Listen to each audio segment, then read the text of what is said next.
Odhiambo maber kamoro amora ma intiere, erokamano maduong' mar tudri kodwa kawayudo weche manyien mag oimore odiochiengni ma tarik 8 dwe mar 6 odiochiengno mabende idhialo osiepe yud thuolo e seche mabende pod odong' otieno masani mondo idhial osiepi mabende igenono. Odhiambo makawuono bende wantiere koda chenro marwa mar mine wacho ng'e kanyo ni twak osebedo ewi budget ma hik omenda ma higani kanyakla kod higa mabiro mabende kelo weche mopogore. Kawuono wadhi ng'iyane to pok mar omenda e weche mag thieth chalo nade, to bende kaka wachore ni odwok gi piny mano biro nyiso nade ne weche mag thieth e hik omenda ma bende biro. Kopogore kod mano bende wantiere koda weche ma waiko ni odhiambo masani kamagi ema wamiyo pek. Ji 10 wito ngimagi kama moko yudo hinyruok e masira mar apaya ma Imahio tok lori tuomo matatu odiochieng' ma kawuono. And all buildings that have been built beyond the heights that are provided for in law, we will work with the Nairobi City County to make sure that all developers keep to the standards that we have agreed with the Kenya Air Force and with the Kenya Defence Forces. Jatend piny William Ruto koro loko pache e wigedo magorofa maboyo e kar dak ma Eastleigh. Commercializing barriers today is not African, it's un-African.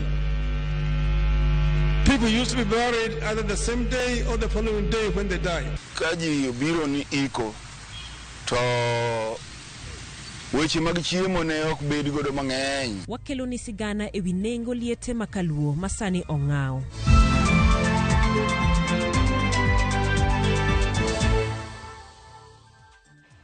Machiegni nyinga jailieta jaloko marwa en Wilson Ochuka. Weche gi bende nyalo luwo kokael mbui magwa mano wa Facebook kanyakla kod YouTube. Kai bende yudo thuolo mar oro ote magi e mbui marwa mar kata lai marwa mar ote machok ma en 23600.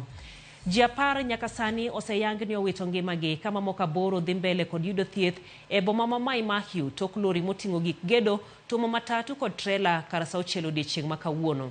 Joneno wacho ni lori no nobiro e orido gi ng'wech tok brege chot kodonje boma no kendo tuomo matatu mar Muna Sacco. OCPD ma Naivasha Samuel Kirui oyango masira no kowacho ni jochiko wito ngimagi kanyo ka chielo tho kitere kar thieth ma Kijabe. Joma moko 8 dhi mbele kod yudo thieth e kar thieth ma Auckland ka ringre joma wito ngimagi to chwale kar kano ringre ma ume ka girito jogi oyangi kendo timne gi bero. Thoth joma wito ngimagi gin mine kod nyithindo.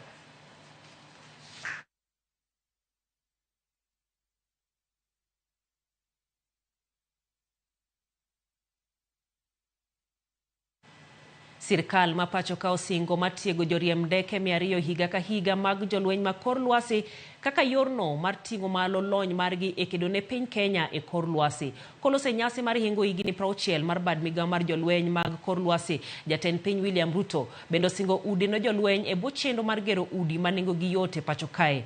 Joyce Oduor gi ler mathoth. Nyasi mar hingo higni 60 mar jolweny mag kod lwasi ne obagi e lap mamoi e Abezi Silie boma ma Nairobi. Jatend piny Kenya William Ruto notiyo kod thuolo ni e puoyo jolweny go kuom chiwruok ne ji warita e pachoka kata obedo ni samoro gi kale achiedh nade mathotha. This is not just a date on the calendar. It is a momentous occasion to honor the unwavering dedication, valor, and service of the men and women who have worn the Air Force uniform with pride and distinction. Ruto bende ne odhialo jolweny mag kod lwasi mosewito ngimagi ka gin e yor tich kowacho ni gin thuondi mane otho ka kedo ne piny Kenya. Today we pay tribute to the heroes of the Kenya Air Force, those who have soared above the clouds, facing immense challenges with courage and professionalism. Your commitment to duty, your readiness to respond in times of need, and your steadfast determination as the bedrock upon which our security is built is greatly appreciated by the nation. Kaka yorno mar medo jiwo jolweny mag kod lwasi, Ruto wacho ni kaluore gi limbe mare ma yande odhi e piny Korea ma Milambo, sirikal ma Korea ma Milambo biro golo chiwo mar gige siro jolweny ma pachoka. Sirikal bende chano bero lwasi mar ngima jolweny kamoting'o tiego joriemb ndeke 200 higa ka higa kod gero negi udi e bwo chenro mar sirikal mar gero udi manengo gi yota. My administration will support the Kenya Air Force to train a minimum of 200 pilots every year, beginning next year. Let me also commit that the 10,000 housing units that will support the housing program for our Kenya Defence Forces is the first phase. We will continuously work with the Housing Fund and the Government of Kenya in general to make sure that our Kenya Defence Force personnel in all our formations have adequate and proper housing facilities. Jatend jolweny jamadar Charles Kariri kod komanda mar jolweny mag kod lwasi Major General Fatuma Ahmed osingo mar medo jiwa rita mapachoka kod konyo jopiny e kinde midhiero. We recognize and appreciate the efforts of all Kenya Air Force retired personnel, especially the general officers whose vision and selfless effort have seen us where we are today. The strength of the Air Force, Your Excellency, is not just in the equipment that we have, but more importantly, in the high-quality human capital that we have. Jolweny mathoro keto arita makare piny Kenya inya to e kor lwasi kata Kenya Air Force imedo jiw mar mondo mi owuog oko ochiwre kendo tine piny Kenya enono ni arita mar piny Kenya obedo maber e kor lwasi ka bende familia magi bende imedo jiw mar mondo mi omed sirogi. Joyce Oduor, Ramogi TV, Moi Airbase, Nairobi. Jolweny ma kor lwasi kata Kenya Air Force obago nyasi maratipo mar dhialo higini 60 kambi margi mar Moi Airbase mantiere kar dak ma Eastleigh boma ma Nairobi. Ne en nyasi maratipo manoting'o nyisruok kod mor mogundho kaluwore koda tich makare magisetimo e rito piny Kenya. Joyce Oduor miyowa picha kaka gik moko ne chalo e nyasino. Kar sadek marokinyi, jatend piny Kenya William Ruto omolo achiel kachiel e kambi jolweny ma Moi Airbase Eastleigh e boma ma Nairobi e nyasi mar hingo higni 60 mar jolweny mag kor lwasi. Apiko auchiel mag jolweny ma mil otitmach otelo e mbele nyamburko moyiedhi moting'o jatend jolweny kirwake e kambi jolweny ka jolweny moko to pangore bath apaya ka gigoyo salut ne jatendgi William Ruto. Bang' lore nyamburko no, jatend piny William Ruto oyie mar nono parade mar jolweny mag kor lwasi kotene kod komanda mar jolweny mag kor lwasi Major General Fatuma Ahmed. To nikech nyasi nen mar jolweny mag kor lwasi, jatend piny bende onyis moko kuom deke kalapapla ma jolweny go thoro tiyo godo ka gichiwo arita ne piny Kenya e kor lwasi. Bang' mano, nyamburko mag jatend piny omol achiel kachiel kama jolweny kod familia magi kaachiel kod jotelo mamoko ochokore mar hingo higni 60 ranyisi ni koro nyasi chakore ayanga. Grube mag nyithind skul noyudo thuolo mar chopo nyasi no mar moro welo ka giwer kod juso miel. Kit miel mane nyithind nasari miel godo olombo jatend piny William Ruto gino mane omiyo chung malo kendo riwore kodgi e juso miel. Jolweny mag kor lwasi bende otiyo kod thuolo no e nyiso lony margi mar riembo ndeke jolweny e kor lwasi ka ndeke kido mopogore opogore opiyo e kor lwasi ka moko kuomgi oting'o bendera mar piny Kenya mar jolweny kod bendera mar riwruok pinje Afrika ma Ugwe. Jolweny bende onyiso lony magugi mag gini godo mar ng'weyo maundu kaluwore kod kit tiegruok ma ichiwo negi. Ka jolweny giwegi bende onyiso kit lony margi e kedo gi jo maundu kod chiwo ranyisi mar kaka gisebedo ka gireso jowetegi ma kuom hawi marach jo maundu mako e kinde magine lwenya.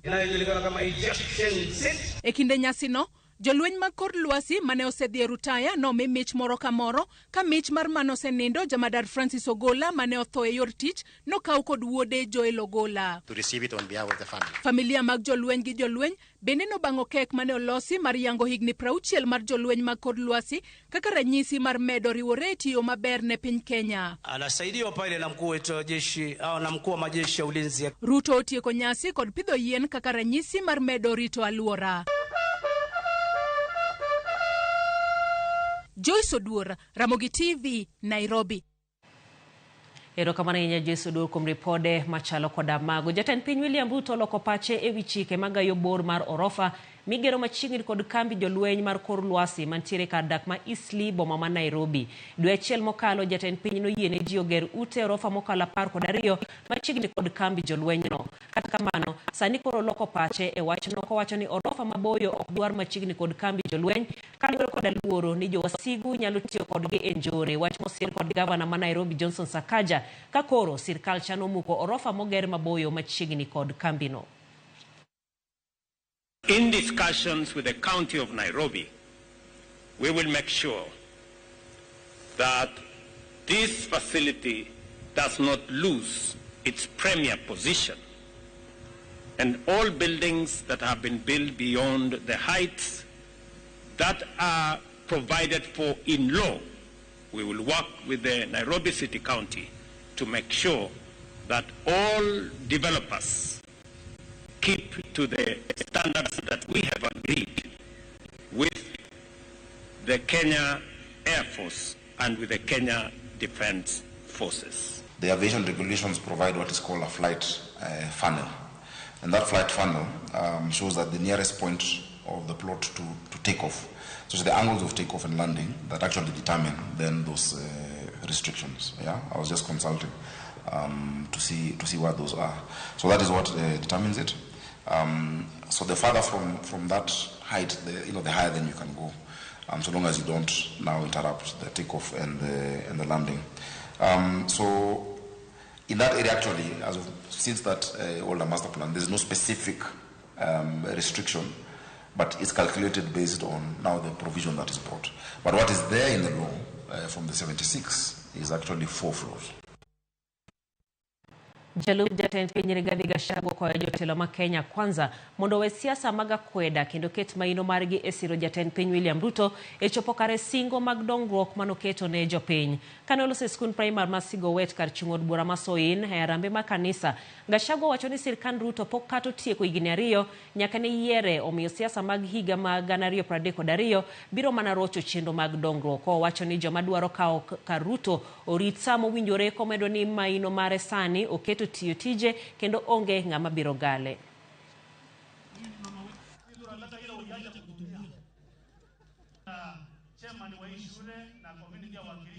Letu ni kujaribu kutimiza yale ahadi ambazo tulipeana, na ndio nataka kuchukua nafasi hii kuuliza viongozi wetu wote katika UDA, katika Kenya Kwanza, tutulize siasa. Hii siasa hakuna pahali itatupeleka. Wacha tufanye kazi kwanza, na viongozi wote tukianza na mimi, lengo letu na kitu ya maana ni kumsaidia Rais William Ruto afaulu na atimize ahadi zake kwa Wakenya. When people started bringing succession politics of 2032, inaleta distraction. I want to ask our leaders, hiyo maneno muachane naye. That is too far away. It's unnecessary, it's unhelpful, it is inappropriate, it is irritating. Jod bura ma kaunti ma Siaya Christine Ombaka koro kwayo piny owacho mondo med omenda mar ngaf mondo kony jod bura mag kaunti tiyo tijegi e yo makare. Kaluwore kod Ombaka, omenda ma giyudo tin moloyo mok nyal konyo chenro mag basari kaachiel kod chenro mag kor gwenge kaka dwarore. Ombaka ne loso gi jofwambo bang' tayo chenro mar pok mar omenda ne jopuonjre kod omenda mar dongruok ne grube saga e od bura ma Ugenya. Komachielo coordinator mar omenda mar ngaf e kaunti no Nancy Academy ne olero ni gitiyo kod omenda mar milion 15.8 e chenro mag basari kod sir ne grube mopogore opogore.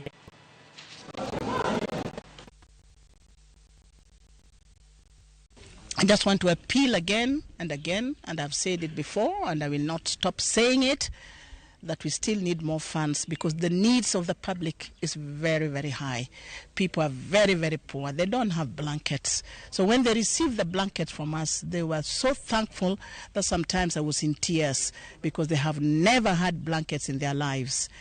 The students who received bursaries were so delighted. they have never received 10,000 for bursary. Sometimes they just receive maybe 3,000 from other donors or much less. But we give the students 10,000 for their education. I'm aware, so much aware, that there are no jobs for young people. There are no jobs for them. So the only way to empower young people is to encourage them to do biashara, to do business. And so the fund that we give, the Women Economic Enterprise Fund, is for the table banking activities, for income generating activities. A lot of them are doing poultry, a number of them are doing all sorts of income generating activities. And it's very, very impressive to see how young people struggle to make a living. As a GAF, we will continue working together with the Women Rep. Together we will work towards improving the lives of Siaya County beneficiaries and Siaya County people for the welfare of the society, and also to make sure that the women in Siaya County have improved life through Mheshimiwa Dr. Christine Ombaka.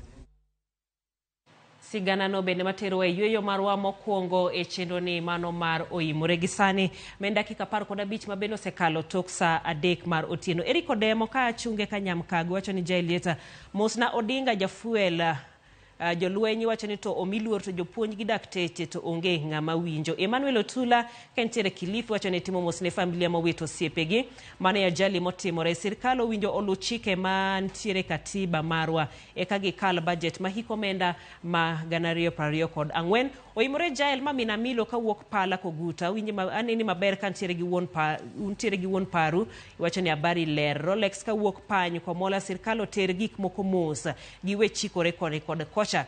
Ka Steve Nyakwaragai mar Mombasa iwacho ni Migadini neno weche manyien yono ero makare. Machielo bende kendi nyisa ni Jael kaka bende en odiochieng'no ero mar osiepe imoso osiepe kamotingo odhiambo asumo kantiere maro Mika Obado kantiere Chula kod wuod woru mano Onyango Janes kantiere Nyakigo iwacho ni inyiso gini mondo gimed manatiyo matek mano kanyero ko wuokoma osiepa mantiere batha kendi Wilson Ochuka odhi mane yoyo machok ka waduogo to wantiere e chenro mar menewacho kek idhi mabor.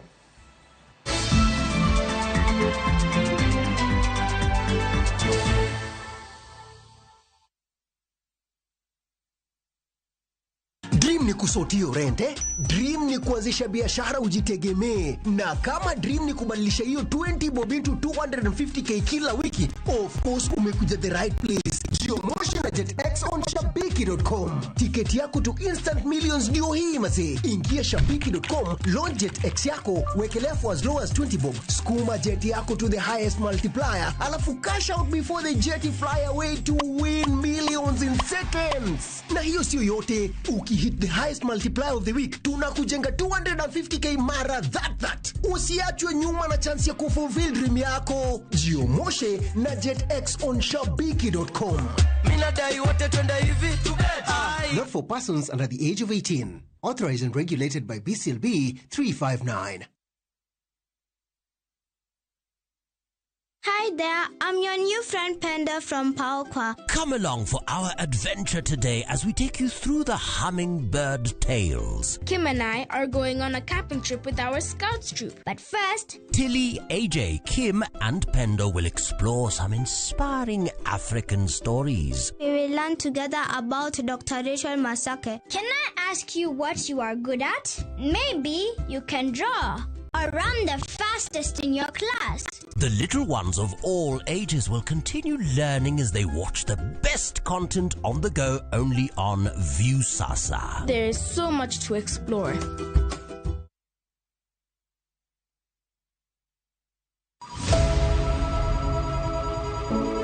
Wuoth mar manyo chang.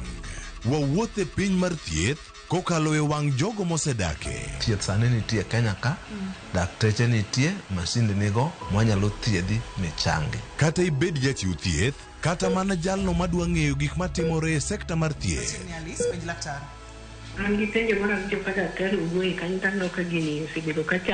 Wakolo pat jolony ka wayudo sigana tok kode marochere. Waweuru keto reputation mbele.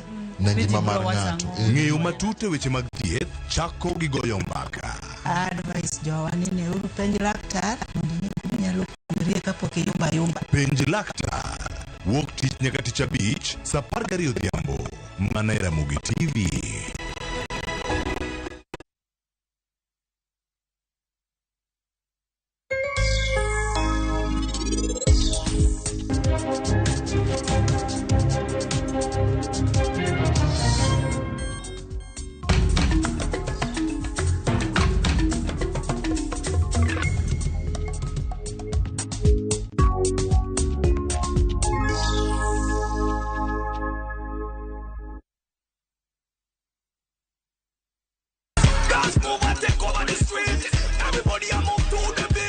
Nyakwara Mugejuan kocho pungeso kama india ni Saturday sangwe no tieno wakelo ni chenro mamit kabisa miluongo ni Thum Gagmon. TikTok napenda kuzitoka TikTok na Wanti kuna gimlo ni adek maliet in short tatu mood. Jomiel kachel gi jongolo mopogore makelo nwa mana moro. To mana sitting room ni kanyo mokelo party.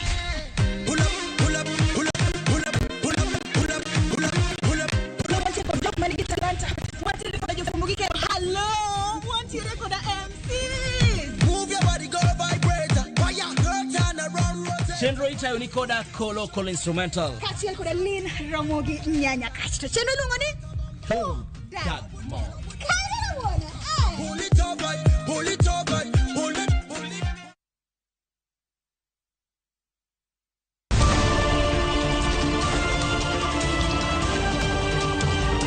Piny koru to rugi mage. Weche manyien. To chuny mbaka en nyiero, ywak kod muodo lak. Matwak kod duond jopiny. Nyakwara Mugejuan machiegni neno weche manyien. Ma en rupiny kod mbaka oromo e Ramogi TV.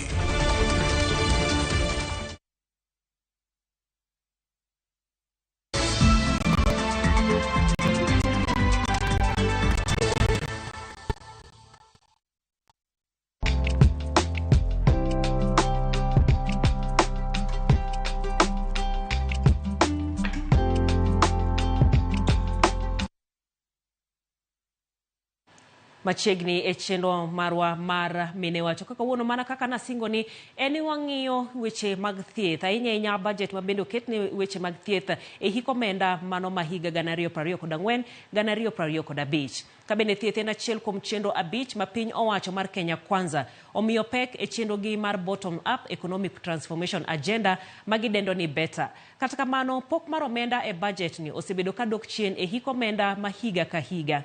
E hik omenda ma higa 2023-2024 migao mar thieth nomi bilion 141.2 ne cholo thieth makare ne jopiny duto mayo tingo bilion 10.8 ne weche mag universal health coverage, bilion 5.9 mag gige thieth, konyruok mine ma onge chudo omi bilion 4.1 ka okumba thieth ne jodongo kod jomong'ol en bilion 1.7.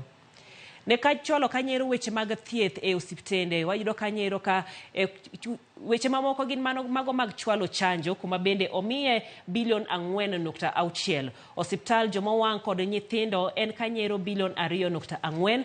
Jiwo kuonde thieth mag kansa omi bilion 2.5 ka thieth ne tuoche mag malaria, kahera, kanyakla kod kute mag ayaki omi kanyero bilion 24.8.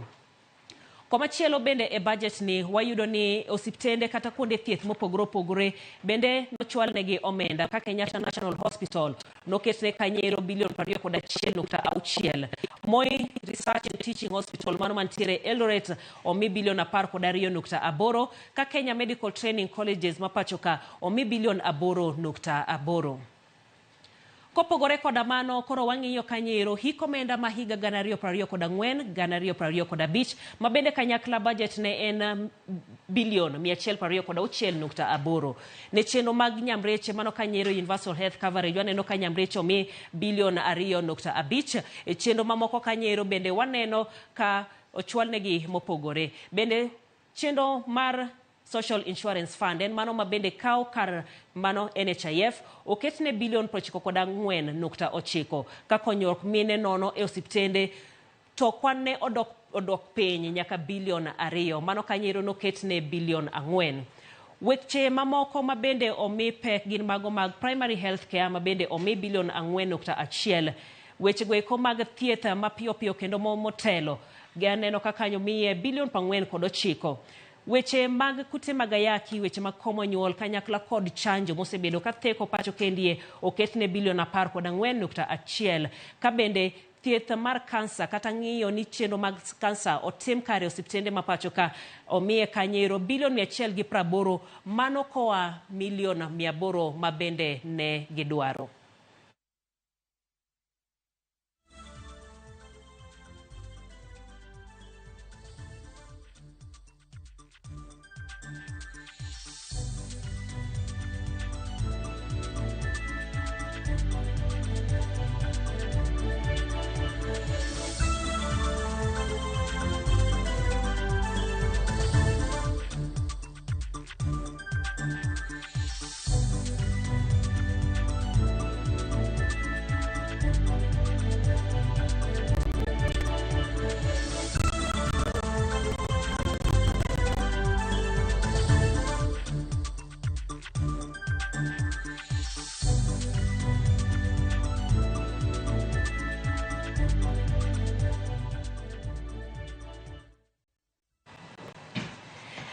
Ewi mago mabende wabedo koda twak maro mantiere koda wendo marwa e studio wono stika oko yore nade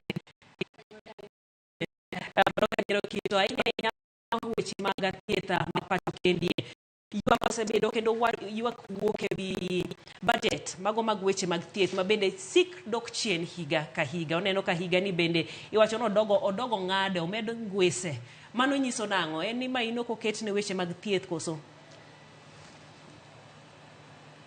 okapar nikech serikal wacho agenda margi mar bottom up ni gidwaro ni mondo wach thieth obed mbele lakini ka ing'iyo ka kuma pesa dhiye tineno ka ing'ade higa ka higa. Koro okapar ni gik miwacho iwacho e rally oknere budget okete tim kati ng'eni bende kochako ng'iye ewi pesa gi kong'iye to thoth pesa donjo e recurrent expenditure gin pesa ma wuok dwe ka dwe ma itiyo godo higa ka higa, weche mag osara, weche mag ahinya weche mag chulo ji mano kopogore kod dongruok mowinjo bedne itimo nikech aparo ka ni wacho ni owinjo oloyo weche mag dongruok obed go mena moloyo mago mag weche kaka machalo mag osara gi.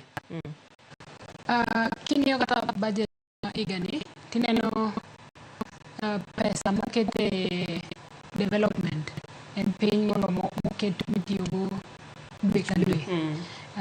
Koro nenre ni kata ka pesa ni omedi to mang'eny dhi mana e gik michulo mapile pile to ok mar dongruok. Koro nyiso ni kata ka wan gi targets ma wan go mar neno ni thieth dongo to pile ka pile pod serikal prioritize chudo ma dwe ka dwe molodo. Kakisego wang'i machemo bende goyo e wach budget ma higa ni ng'eni mtie moko kuom gi mabende wasemenyo kanyo weche mage mabende imor godo moket ne thieth e budget ni to mage mabende kori neno ni madhi medo hinyo jopiny. Amor gi allocation momi primary health nikech king'iyo plan no serikal manigo mar universal health care plan no wacho ni serikal dwani jopiny dhi e osiptal ma kata ka gikolo pesa to ok ni ji dhi ni dhier. King'iyo pinywani ute mang'eny niga gi medical bills madongo maka ji ogolo pesa modhi osiptal tiyudo ka ji uso low to ji goyo arambe to koro universal health care nokel ni mondo okony jopiny mondo ka ji tiyo ne wach health to idhi e osiptal kata kigoro gimoro matin ok ni duto. Koro gimoro. To amor gi primary health care fund moket 2.5 billion nikech omi priority preventive health care. Moro mani ok ni irito ni mondo ibed matuo koreka idhi osiptal, kiwinjo kok iber tinyalo dhi e dispensary yudo gimoro matin. Mano amor go matin. To king'iyo budget mar thieth mar higani, tineno gik mang'eny mobedo matin moloyo gik mang'eny modongo. Ondusgi. To gik ma ok ber en ni budget mar Linda Mama mar mine madhi nyuol nono odhi piny by half. Koro kaka ne wang'iyo statistics cha ne en 5 billion, sani odhi 2.5 billion. Ong'ade nus. Mano nyiso ni gains mane waseyudo ma ni koro mine madhi nyuol yudo pesa no ok chul gimoro. Koro sani nyiso ni jopiny dhi donjo e ofuko mondo ochul gino. Wang'e bende nitiere mine moko mabere ko wacho ni kaka koro aonge Linda Mama, abo nyuol ka nyamrerwa, abo nyuol e ot. Koro okang' mane wasegoyo ni koro mine onyuol osiptal kendo konyre osiptal, mano okang' ma bende nyalo dok chien kaluwore koda pesa mong'adno mar Linda Mama. Dhi dok chien ahinya nikech koro ji mang'eny ok dhi osiptal. Nikech koro dhi chopo kaka piny dhi sani, ng'ato dhi neno ni adhi osiptal koso anyiew chiemo. Koro kakodhi ni okang' mane wasetimo mar ni koro mine nyalo dhi osiptal to ok chul gimoro dok piny. Kae bende ing'eni ka wang'iyo mano lweny gine chudo mar Linda Mama kod chenro mar UHC ma bende piny owacho noketo. Waneno ka nyamreche ahinya nomi mijing'o. Ne nitiere nyasi ma bende nomi gige gik ma gidhi chwalo godo thieth ang'o gini. To sani waneno ka gi bende budget gi odwok piny. To lek maduong' en mano ni mondo UHC ni ochop kare ka chop higa ma 2030 to budget ne medo dok piny. Koro ing'eni king'iyo vision mar UHC nen mani improving health facilities to gi health financing. Koro king'iyo kaka wadhi gi kaka budget dhi piny, nikech ing'eni inyalo bedo gi vision maduong' to kokiketie pesa to onge gima timre. Koro sani ang'eni ji mang'eny nen gi geno ni iga ka iga kadhi to ngima dhi bedo mayot matin. Koro king'iyo allocations moket ne UHC for example, ineno ka ok odhi maber. Koro ok odhi chopo maber. Ma bende pod wayuago ma waseneno gi ka walando kae wach mar chanjo. Nitiere dweche moko mokalo kendie bende ni yuago nok mar yedhe mag TB, yedhe mag kahera bende ne nok kabisa. To bende ka waneno sani omenda moketnegi weche mag chanjo, weche mag TB, kanyakla kod yedhe, kanyakla kod kedo gi kute mag ayaki mano HIV, bende kwano dok piny. To mae nawinjo ka giwacho ni donor funding odok piny. Ma bende aparo ni hinyo piny Kenya nikech thothne wayudo ka weche gi kata malaria isiro gi pinje maoko. Ka koro giwuok nyiso nang'o nikech pod wakedo koda tuoche gi okang' mamalo. King'iyo the funding structure mar HIV, kahera gi malaria, ng'enyne wuok e donor funding. In fact, 80% of the funding are from donors. En pesa mimiyo piny owacho. Koro e higni mokalo serikal osebedo ka ok gol pesa mang'eny ne wachno, lakini ing'eni ok wanyal bedo ni wan piny moseyudo independence for more than 60 years. Pod waketo geno ni donor funding. Koro donor funding no kimiyoga ji, imiyo mos kirito chieng' moro ma ube koro unyalo chung' kendo. En kaka nyathi mipuonjo wuoth. Ipuonje mos then chieng' moro ochung' to onyalo timo gigono kende. Koro kuma koro wachope ni the aspiration ni dwaro ni kose miu pesa no over the years nitie kaka koro loso piny ka ji timo ohala to pesa yudore to gigo koro wanyalo timo kendwa koro igolo mos mondo ogimbe gi ngweso margi matin mondo koro oya wangwa ni wane gima koro wanyalo timo koro kumochope sani ni imiyo 80% to gigolo matin to one be waketo allocation matin that department nyiso ni jopiny ema hinyore ema dhi winjo matek. Manyiso Scholastica ni sama donors duoko pesa gi ma gichiwo ne weche mag malaria, weche mag TB. Kaka ne en 80 ang'eni sani koro onya kata bedo no chopo gimoro 60%. Piny Kenya winjo be ni koro medo margi ma gichwalo ne chendo gi. Mabendo kwa paka mano timira. Paro ni pod gidong e 20 cha. Ingani en gimoro ma waluongo gi dongere ni reciprocal obligation. Akonyi tibi konya.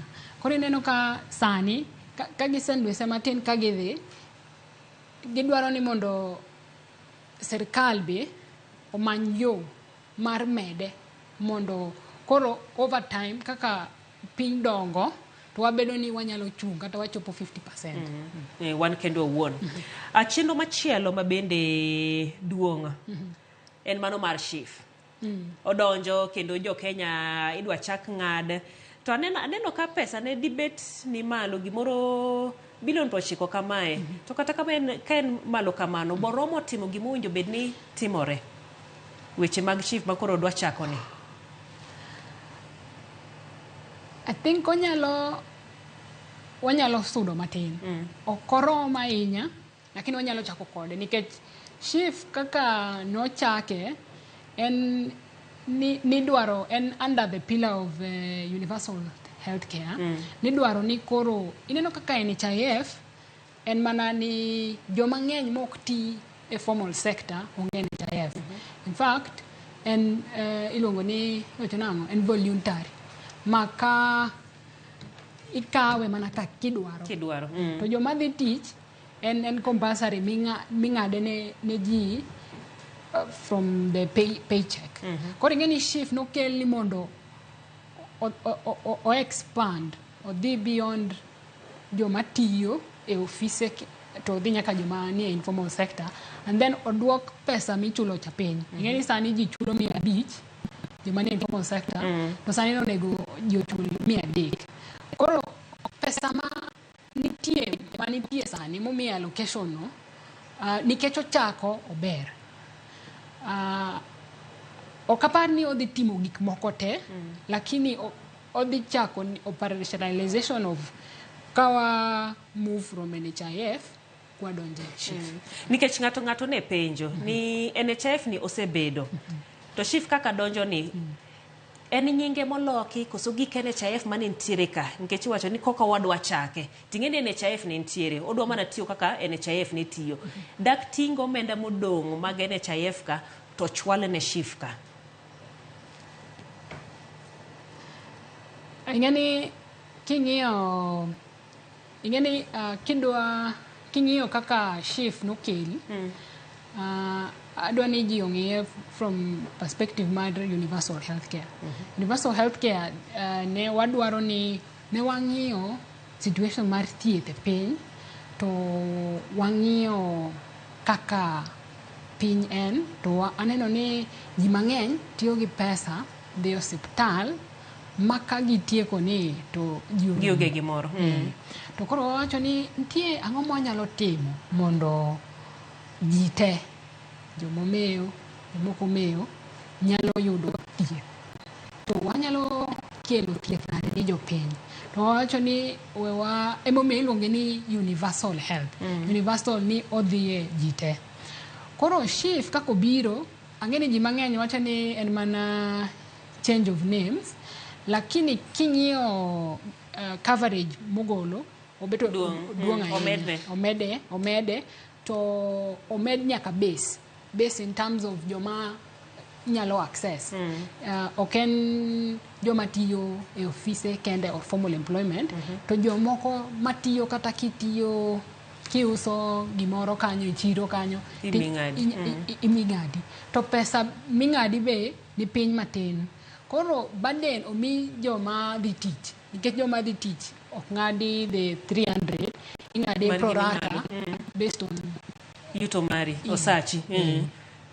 Erokamano ahinya. Bende aneno ka ji wacho kendi ni mosno kilno to pok mar omenda ne weche mag thieth miyo waluor nikech koro chenro mag thieth ok bidhe makare odero jarapogi kanyakla kod ing'en ma bende kwa mulo mana mapiyo ka watieko wachni mogika en ne hospitende waneno ka Kenyatta National Hospital Moi Referral gene KMTC gene pesa gi odok chien nyiso nango nikech ng'eni mag hospitende ma itime tiegruok itime puonjruok thoth en referral bende thoth ji dhie to ka koro oseduok chien pesa ma bende miyo gi nyiso nango ne jopiny nyiso ni koro services ma jopiny dhie referral hospitals ok thi bedo available nikech ing'eni referral hospital ok en kamoro midhi adhiya idhiye mana ka nitie gimoro materi kanyo ma special ma hospitende matindo gi be mochwali kono ma hospitende matindo ok nyal timo. Koro ing'eni ka funding odhi piny ne referral hospitals for example kidwa timo dialysis to maybe in dala Kombewa kacha to nyisi ni idhi Kenyatta to inyisa ni ka ichopo kanyo to kiyudo ka nitie laini to podi mana chien irito mana podi pomedo rito. Erokamano ahinya Scholastica okomano kanyero kil ma bende thothne ng'iyo weche mag thieth ko leronwa weche mag thieth ahinya budget ma bende oketne e hikomenda ma higa 2024-2025 kod kaka koro chenro nyalo biro bedo kaluwore kod pok mar omenda ma bende omigi en ma bende wantiere kode e chenro ni mar mine wachero kamana ahinya okil wadhi mane yweyo matin pod waduogo kod weche mamoko.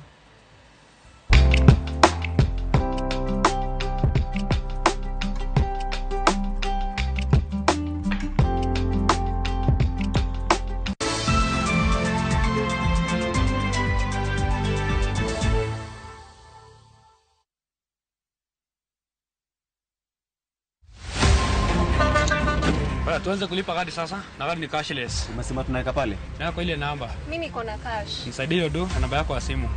Nakusoti. Ka in jawuoth mar matatu e safar machiegni kata mabor, non kendo yang ni chulo fare mari kokalo e yor mbui. Non ane ka yudo risit mari e simbi. Ka masira ojuki kendo idwaro ni ochuli gi kambi mar okumba. Risit mari kata digital receipt en neno mari ma ibiro golo. Ka in wuon matatu, dwarore kokalo kuom okumba mari mondo ibed gi yore mag chudo kokalo e lony manyasani mondo matatu mari oyud okumba. Mambo ni digital. Tudri gi jal ma uso okumba mondo ing'e mathoth.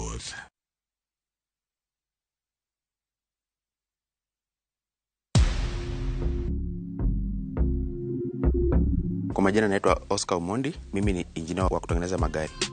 Shabiki nilisikia katika redio na pia kwa mtandao wa kijamii. Niliposikia shindano ya jackpot niliamua kwanza. Nimekuwa nikipata 9 saa zingine 10 lakini huwa sikufi moyo. Kwa bahati mzuri nikapigiwa simu kwamba mimi ni mshindi wa bonus. Mara ya kwanza sikuamini, venye nilielezewa niliambiana mpaka nione message ndio nitaamini. Naweza ambia kila mtu hapo nje, marafiki wangu popote walipo, wacheze Shabiki, watakuwa washindi. Shabiki Super Jackpot ni time yako. Minadai wote twenda hivi. Not for persons under the age of 18. Shabiki.com is authorized and regulated by BCLB license number 587.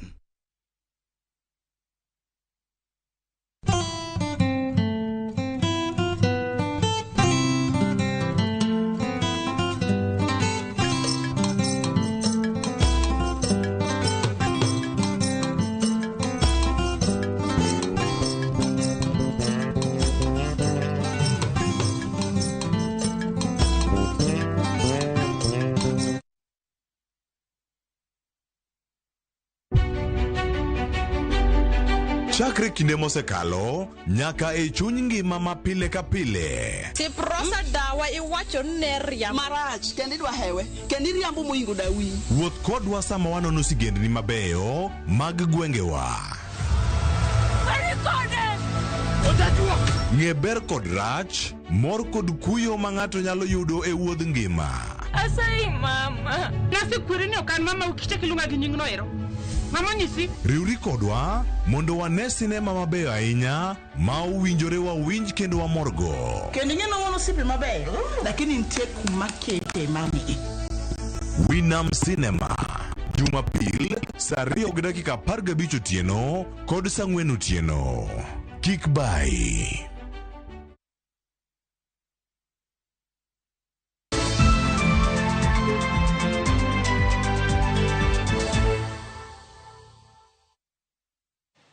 Machiegni kendo nengo liel ma ong'aw malo kaluo osebedo kanyuolo paro mopogore opogore e kind oganda mathoth pachoka. Kata obedo ni jomoko wacho ni mano en nyadhi kendo kido mar oganda luo dwaro koro nitiere mondo oganda luo odwok piny nengo liete kaluwore koda nengo ngima masani medo mana idho. Sifro Sokinda miyowa mathoth. Commercializing burials today is not African, it's un-African. People used to be buried either the same day or the following day when they died. Burial or funeral was not an enterprise as what has come today. Mano gai mar Azimio Raila Odinga e nyasi mar alam ne ringre mane en jamadar Francis Ogola. Raila seyo jopiny kuom ng'aw nengo liete.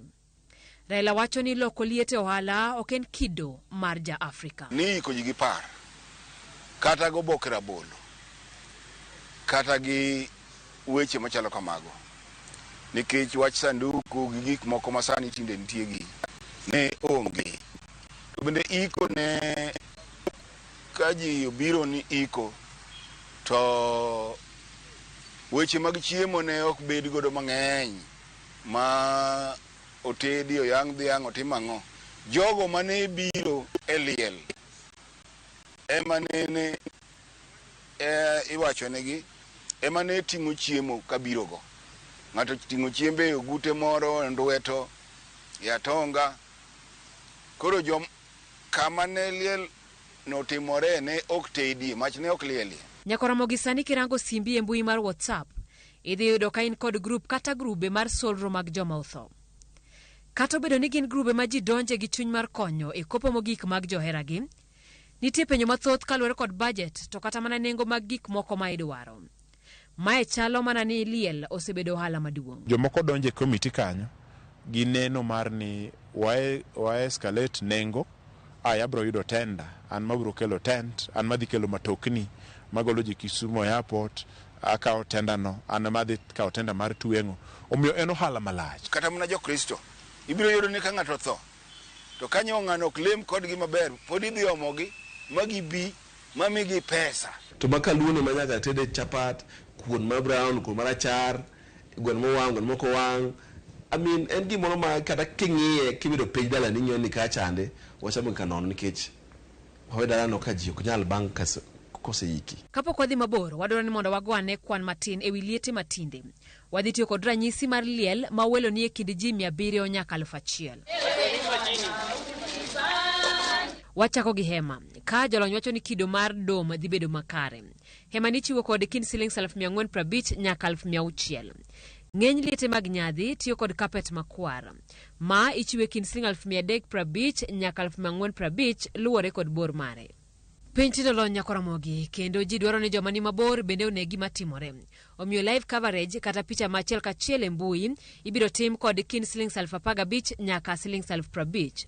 Gir kod duol kata PA system biro kawo kind shillings 100 nyaka 120. Kochope kombe biro luwore kod kit kom ma ng'ato dwaro.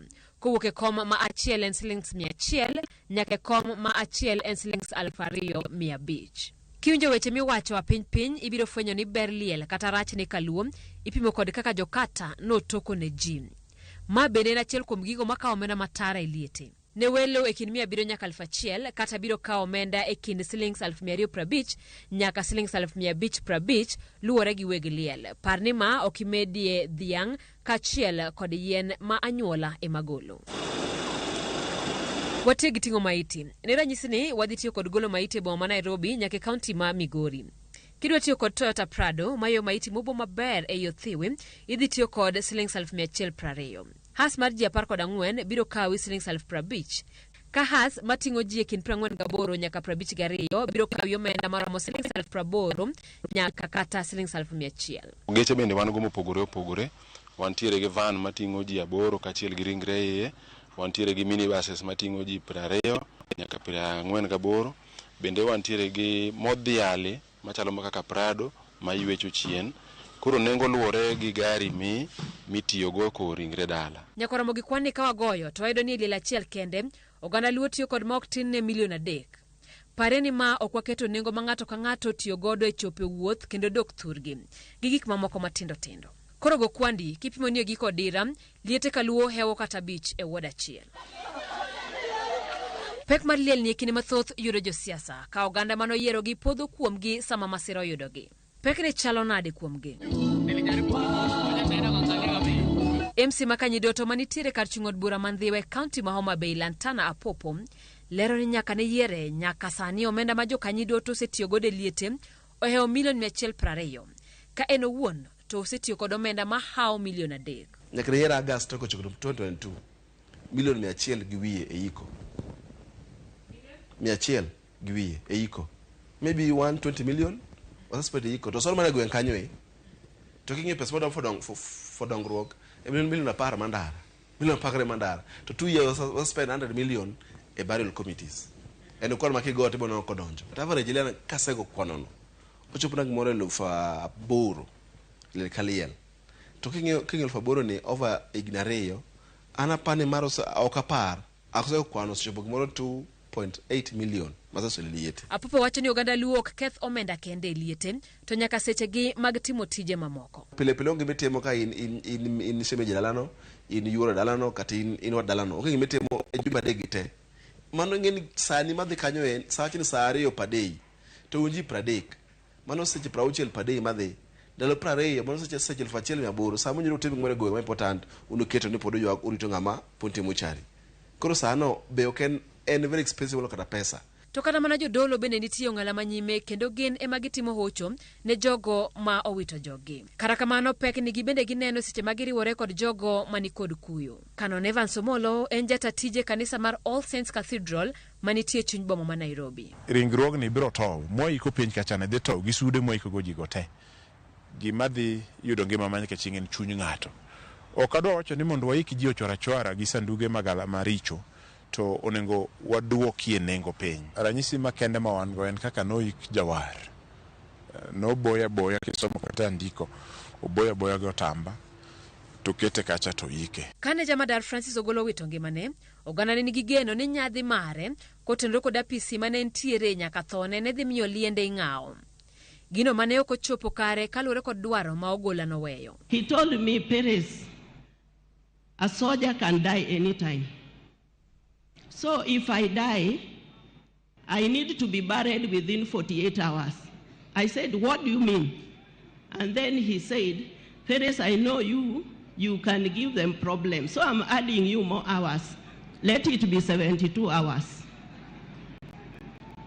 The second thing he told me, I had to write them down so that I don't talk of my own things. The second thing he told me, he took me to the graveside. And he told me, this is where I'll be buried when I die. Ewi mano Ogola bende noik maonge sanduk mana kaka nodwaro. Liende Ogola noweyo ji mathoth gi penjo ka jomoko wacho ni mano e kaka liete onego tim. Sani sama koro ka ng'ato tho, onego dawa ngiewo machon cha. Ikane kata kuom ndalo 3. Tiboyi gi sanduk moro kata ma 3,000 ma manyo bogo Ogola cha. Tidhi tikane. Jaluo yie bie rambe mar liel. To korka kiluonge rambe mar nyathi moro dhi sikul kata sama ngano katuo kapod ngima tiyudo ka konyal biro to kaka nosetho tiyudo koro biro nikech koro ji dhi chiemo. Ndalo corona ne waneno ka liel ne ok miwa garama kendo ok mijowa garama to nyaka sani be pok aneno ng'ama kata ng'ama sani ng'ato duogo ni chieno ni nok ochiemo e liende giduto te osedhi mana makare. Kata kamano nitiere joma nigi paro mopogore ni mano kit jaluo kendo ok onego loke. Ma en timwa nonyuologo wabiro tho ibiro ikwago wawe jaluo no mos. Mane jaluo en ng'at ma kata ka onge pesa tiyudo kogo sut maler to e ofuku ne kata siling' 10 onge go mano jaluo. Moko kuom gigo ma oganda paro ni onego gol e liete oting'o chiemo, duoko chien nengo sanduku to maduong' en duoko piny thuolo ma maiti kawo kapok oike. Pesa muchoko go duto te puonjna goru nyithindo oru wene min oda bang'e gibi gikonyre go gi nyithindo. An awuon tanyalo dhi liel ma chiemo onge kech adhi mani liel ng'at motho chamo emo mako chwenyo mi adhi to kak chiemo kende ta chiemo ka tiot yieng'a ich betin. Ji do chiemo tel, ji do chiemo duka, ji go chiemo ne joma uso, ji uso be sani pi, biscuit, soda, madho dok chiemo gweno dalani. Okedi kata kama kitami ringo gi chapat. An damor ahinya ka wachoko pesa mang'eny e liel yudo kaka wabro puonjo nyithind ng'at modong'ni kata kaka wabro gero negi ot kata kaka waneno to ere kaka wanyalo yudo ne chiegeni kata nyithindegi yor ohala moro. Nitiere funeral plans mathoth mabedo offered. Inyalo bedo gi premium michulo dwe ka dwe, to kopo ni lalo ng'ata to iyudo kony koya kuom insurance makonyi gi pek mar liel. Kata bedo ni jaluo janyadhi, paro medo nyuolore ni kaluwore kod kit ngima mamedo idho, liete medo kawo pesa mang'eny kendo samoro weyo ka joma nigi kuyo odong' gi lwetgi nono. Mae miyo penjo bedo ni bende inyalo ga nyadhi ma oganda luo keto e liete. Simfrozo Kinda, Ramogi TV.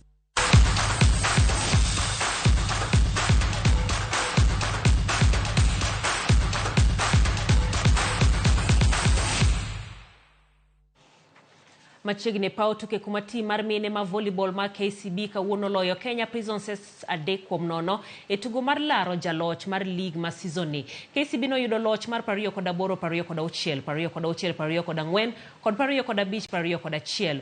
Tugo no nogo alap ma Kasarani Indo Arena, mano koro nyiso ni timbe adek omakore e thuolo mokwongo ka koro biro chuno ni timbe adekgo ogochi giko kendo mar yango jaloch. Kocha ma KCB Jafeth Munala kod mano ma Kenya Prisons Jos Baraza duto pako timbegi kuom duoko makawuono.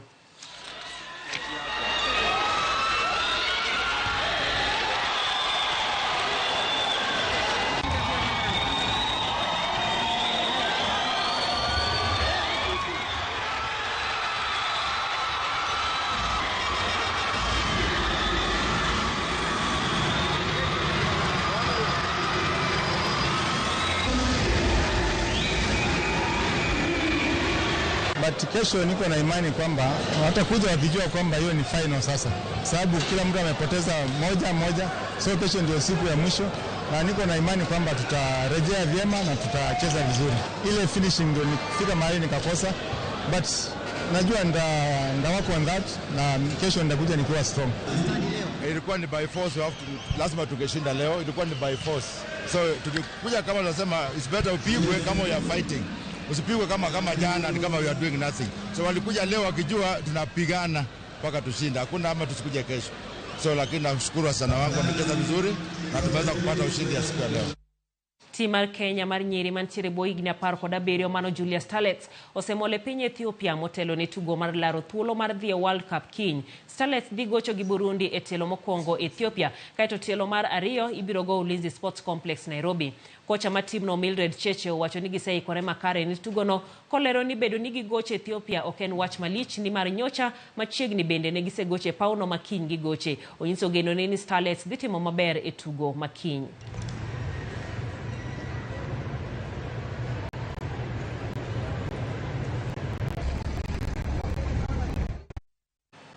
Kambi mar ong'we yamo ma Safaricom kokalo kuom M-Pesa Foundation oketo girimiti gi kamiti mar Olympic e pacho kae mar biro siro tim Kenya madhi Paris e tukegi. Jakom kamiti mar Olympic pacho kae Paul Tergat onyiso mor mare maduong' kaluwore gi sir makamano, kowacho ni mano en mijing'o maduong' motelo ne tukego. Apisa maduong' mar omenda ka Safaricom Esther Waititu bende owacho ni en mor ma Safaricom manore gi tim Kenya ka gisingo mar medo sir mamoko e kinde mabiro. Second virtual Visa card that allows you and I to access. There we go. There we go. Thank you very much. Thank us to hold on a little bit. Now, Charlotte Esther. So our role as Safaricom is to bring people together. It is the power of connection.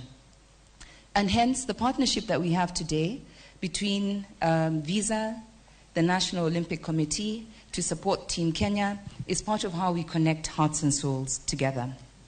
Coming from Team Kenya, I would like to express our depth of gratitude joy and pride as we welcome a significant partner to our journey to Paris Olympic Games. Team Kenya, represented by our athletes who have toiled over the last 4 years to secure a ticket to the Olympics, is truly honored to receive a much-needed arm of support from Safaricom towards its signature mission. Team mar Naivas kawuono noloyo MSC gola Chelcom nono e tugo mar NSL. Naivas koro medo geno margi mar donje lig ma FKF kaluwore gi loch makamano. E tugo no mano goya lap ma Kenyatta Stadium boma ma Machakos. Naivas no yudo gol makende no kokalo picha choma gol mano lokod Brian Ouru. Komachielo team mar Mara Sugar oidhe lig maduong' ma KPL bang' loyo Silibwet gonde 4-0 e boma ma Awendo.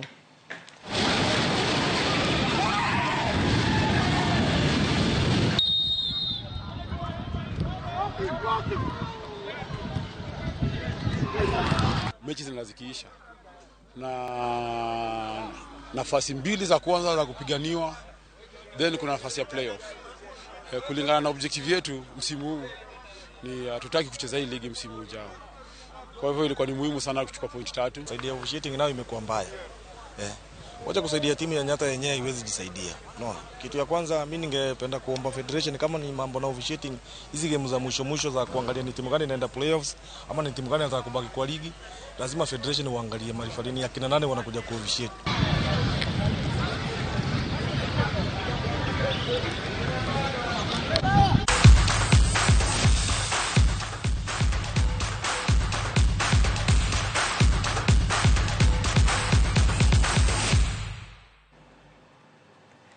Kanyo bende mwaneno ka wachopo gode giko to mana mapiyo piyo moko kuom ote mayudo kendi Owada Jael sani piny olony liel sani okni iro dum to kata joma obiro iko nyaka ng'or ni giage dhoge nono. Erokamano ahinya kuom ote mari mato mar Homa Bay mor kod weche manyien.